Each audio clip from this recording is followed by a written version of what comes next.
DJ Holy Vogue. Yo! You're locked into Point 5 Creative Studios, where Africa's stories aren't just told, they're produced. News, politics, entertainment, films that move the continent. We bring the truth, the fire, the creativity. Your world, powered by African storytelling. Point 5 Creative Studios. Point 5 Creative Studios. Point 5 Creative Studios. Point 5 Creative Studios. Point 5 Creative Studios. First of all, it is important that we allow this discussion, this discourse to go on, because that's what it's supposed to be. People are supposed to air their views, their opinions, and all that. At the end of the day, there's a place which will be able to debate on this. That's Parliament, whether it goes to the referendum or not. And the process has already happened. So it's a bit too late for the retired generals, if it's true, to come up with this at this stage. They were there. They are part of ZANU-PF. And if they're true generals, they do have access to the president. They do have access to the leadership of this country. They do have access to the party structures that they belong to. So I respect generals, and I think they could have had a meeting with the president if they really desired to do things with some integrity and dignity. You don't want the generals to be seen to be disgruntled, bitter, in that they don't have jobs and their time came and their time went, and yet there's a new command. The new command that is there equally respects them. They could have, asked the new command to be able to make an appointment for them to see the president, the leadership of ZANU-PF. We must separate the government and the party at this point in time, because it is the party that wants that, which is supreme to government. And I think they've all said that. I think it's also important for the generals to understand that they've seen a lot happening in Zimbabwe. Why are they talking now? Why did the generals allow the former late president, Rajim Mugabe, may so rest in peace, rule us for 37 years? Is that what they agreed during the liberation struggle, that the late president would rule for 37 years? I asked them of that. At the end of the day, there was Restore Legacy, which was the people's movement to change the leadership. They were there. They didn't do anything, and so forth. Let's not forget that a lot of the violence which happened during the opposition was attributed to the generals to themselves. What do they have to say about that? The generals are not as clean as they appear to be at this point in time. And I don't know which generals. For me, generals have this aura, this respect, which is critical in one listening to what they says, but in a proper forum, the right people, not in the public. Generals cannot be seen in the public behaving in this manner unless they are rogue generals, unless they become rebels. It's a different thing altogether. And it's only proper that the names that we've seen of the retired General Sigaoke, retired Vice Air Marshal Mchena, who I know and respect, to say, are they really involved in this? Because I did not see anything signed.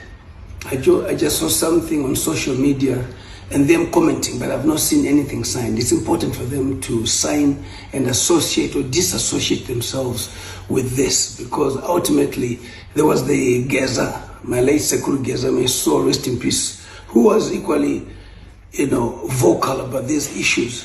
At the end of the day, he was on his own, and he's a man who equally fought the war and did a lot for the country. People might differ in his approach, but I still, stand for the fact that he was a liberator of this country, and he could have also addressed this in a better forum. Lessons must be learned, because we don't want this to be happening. We look forward to them being the people who are sober, who will talk about it so and so forth. But it's a ZANU-PF issue, a party that they belong to, a party that they fought for in the liberation struggle. What has become of now for them not to be able to go to the leadership of ZANU-PF and so forth? So to me, it is critical that the issue of the authors be very clear and so forth. War veterans were arrested because they got a court order for them to be compensated. And the late Comrade Vashko, who was the chairperson of this group, died as a result of some of these generals going against them and getting them arrested. I've never known of war veterans or generals in office or in power or retired who then push for their own war veterans to be arrested. Some of the generals don't belong to the War Veterans Association because they think, listen, Nyembe, Iombe Kufura, kuna join association. The association of the War Veterans Association is about welfare, nothing else. So what have they done and what did they do to help the welfare of the war veterans? That's the number one issue. Their conscience must be their master. Vanutichi, vakanovhunzwa kuheaven kwavanoenda ukanangweya vasvika kuti chicha maikaitira madiye enyu on the ground. What did you do for them? The War Veterans Association must focus on the welfare of the war veterans. I think it's very important. I support the welfare of the war veterans. From a political perspective, it's a different thing altogether. The moment you get into politics, it's muddy, it's messy. It's not for that. I remember the late retired Chief Air Marshal saying to me, Temba, I cannot be a politician because I don't know how to deal with the civilians and I don't know whether I can take what they'll say to me. He was appointed as a minister. He never fought for any position. That is the reason why if you see Honorable Mona as member of parliament in Chikomba, people wanted the late retired Chief Emashoshi to be the member of parliament in that area. He then called me to his office and said, no, I don't want to be a member of parliament. I would like Mona to serve the people. I don't want him to be a politician. So generals must be very careful by getting into politics because a lot of things will be understood, a lot is happening and so forth. And let's also be careful in going against the will of the people and the will of the ruling party. The referendum it's a debate. It's not there. Opinions have come through and so forth in parliament. The other day, Comrade Paul Mangwana explained clearly, that it was not a third term. And so many people have said it's extra time. It's extra time. Go to a football match. So people have come up with different narratives and so forth. So there are people I respect. Let them enjoy this country by being empowered, by their wealth being taken care of and so forth. There are so many people who died during the struggle whose children and families have never benefited. They must be fighting for that. But if they decide to be politicians, welcome to the political field. It has no respect. It does not know who you are and so forth. And again, it will tarnish their image. Politics is dirty. Politics is dirty. Politics has no permanent enemy, but permanent interest. In this one, whose interest are they driving?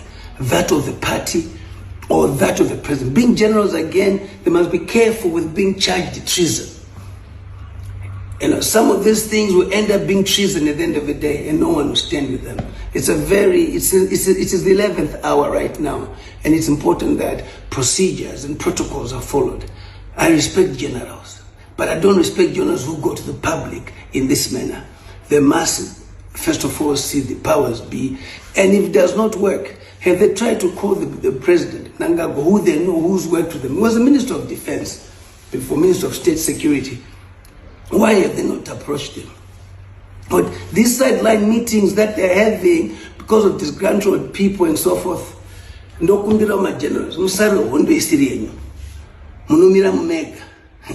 Munomira mega. Muri vanhu handino respect handinofarira chaizvo, but inini ndinoti kwamakuenda uko kwakati omei. Inini I always tell you what I think. Hapana chandinotya. The same way a lot has happened in military intelligence and the army that they spend more time on people like us and so forth, plotting and all that. This country is not for assassination. haina mhepo assassination. Isu tuma traditional leaders. But iye anotenga ku assassinate ziya kuti iye nemhuri yake ichi assassinate nekuti if you live by the sword or die by the sword hapana anotya umwe. And let's not think kuti nyika ino control the military. Zimbabwe is not controlled by the military. It's controlled by the people, and the army is the people's army. Because I think zvakunyanya funga no masoja ndi anocontrola Zimbabwe. No. Andi roba nyika ino controller nevanhu veZimbabwe through a democratic process, and the army is part of the people of Zimbabwe, maintaining law and order, the police doing the same, and so forth. Let them play their role in that aspect. Let them allow democracy to prevail. And democracy is stubborn. At times you don't have to agree with everything, but I think it's important that we know that no one is more superior than the other. Tese tunaenda kuninga, but atize ninga dzatoenda ndedzipi. Tese tunaenda kuchechi, hamuze muna mato wedu, saka hapana umwe munhu anogona kuva anouraya umwe munhu nekuti Mwari chete ndiye anoziva mazuva edu. Saka zvekuchikidzirana izvi zvenyembe zvechi zvakapera nguva yacho. We now need a new era, a generational consensus of people who observe the founding principles of the struggle. Icho ndicho